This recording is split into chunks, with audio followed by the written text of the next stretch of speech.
We have a 911 call reporting a medical emergency at 450 Elm Street. In the early hours of April 9th, 2024, a call pierced the quiet of Monroe Township, Ohio. It was a 911 call, frantic, desperate, a young mother's voice on the line. Her name was Olivia Palmer, 24 years old. She told dispatchers that her infant son, just 2 months old, was not breathing. She said there was blood on his tiny nose. Emergency responders rushed to the Highview Estates mobile home park, a quiet patch of Clermont County, a neighborhood where children ride bikes, where people wave to one another from their porches.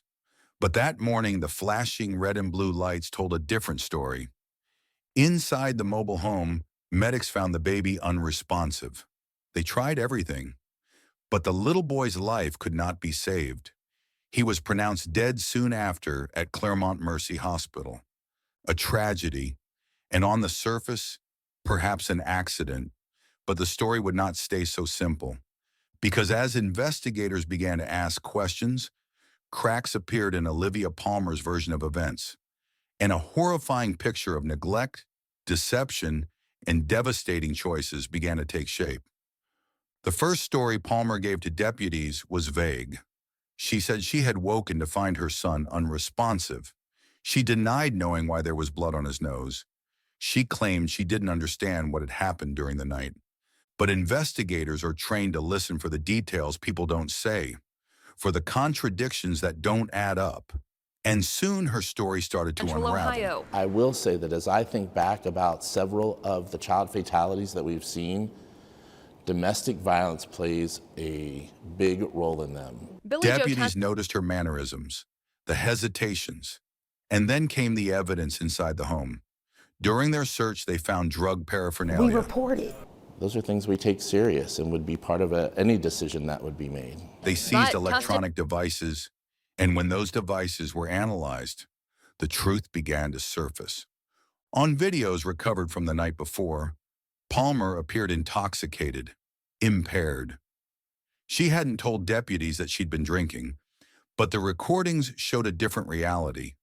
Confronted with the evidence, Olivia Palmer broke.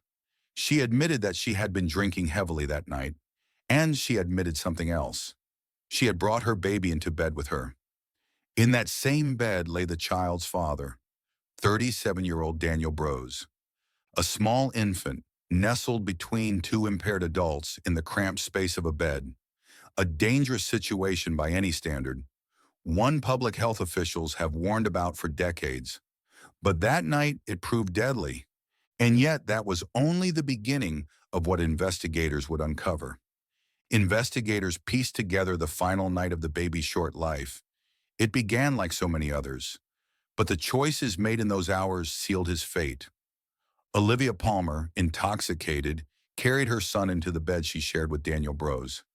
It wasn't the first time she had slept with the baby that way, but this night was different. She was impaired. Her reflexes dulled, her awareness blurred. Sometime in the dark, tragedy struck. The infant, fragile and only weeks old, became trapped in the very place meant to comfort him. Experts say co-sleeping with an infant, especially while under the influence of alcohol or drugs, can lead to suffocation, positional asphyxia, or accidental overlay. By the time morning came, the boy was lifeless. Blood was found on his nose, a detail that would haunt the scene and raise immediate red flags. When deputies arrived, they didn't just see the grief of two parents. They saw warning signs. They saw the chaos of a household where a newborn should have been safe, but wasn't. Olivia Palmer was just 24, a young mother navigating early adulthood while raising an infant. She had no steady employment at the time. Friends and neighbors described her as troubled, often seen drinking, sometimes appearing disoriented. Daniel Brose, 37 years old, carried more life experience, but not necessarily stability. Records show brushes with trouble, struggles that painted a picture of a man unprepared for the responsibilities of parenthood. Together, Palmer and Brose lived in the Highview Estates mobile home park, a modest neighborhood, but behind the walls of their home, A darker story was unfolding. Deputies searching the residence after the baby's death uncovered drug paraphernalia, evidence that substance abuse wasn't an isolated slip, but part of a broader pattern. Investigators seized phones and electronic devices. And in those devices, they found videos from the very night of the tragedy. In those recordings, Palmer appeared impaired, slurring, unsteady, the kind of impairment that, when paired with the fragile care of a newborn, spells disaster. For prosecutors, the evidence was damning.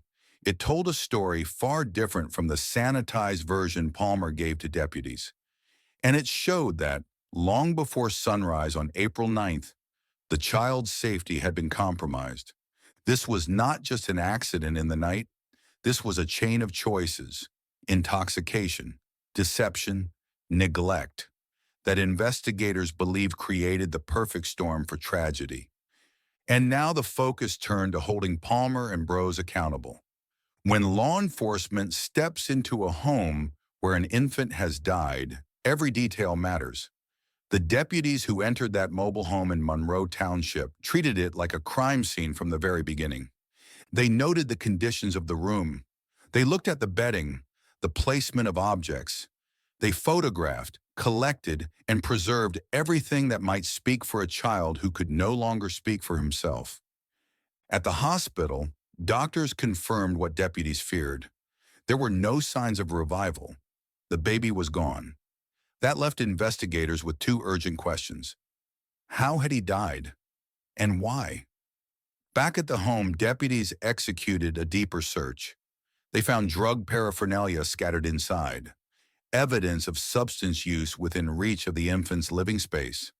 It wasn't just the presence of alcohol that troubled investigators now. It was a pattern of neglect.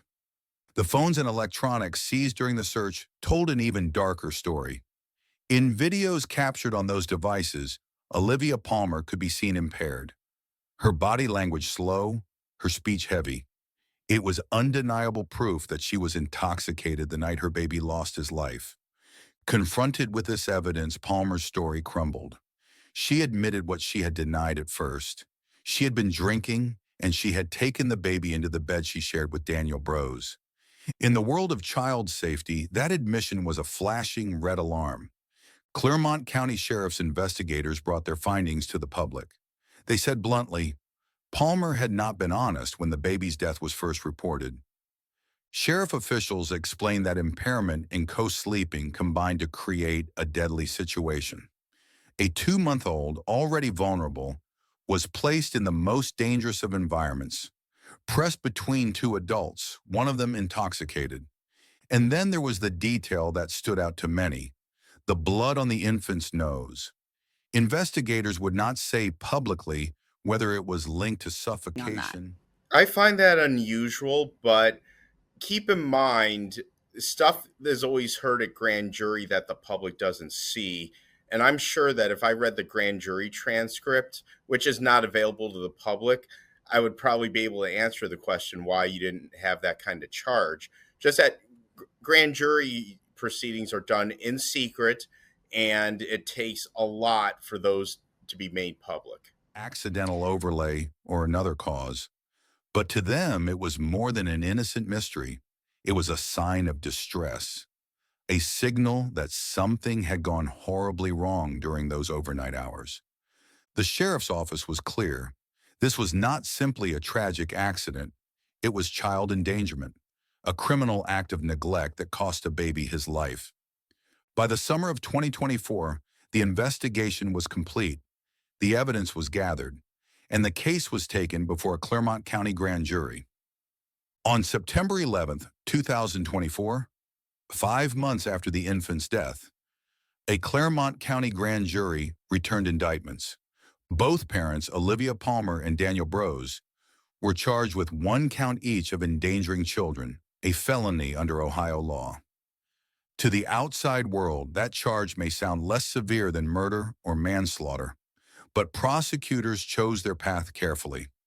In Ohio, endangering children applies when a parent or caregiver creates a substantial risk to a child's health or safety through neglect, abuse, or reckless conduct.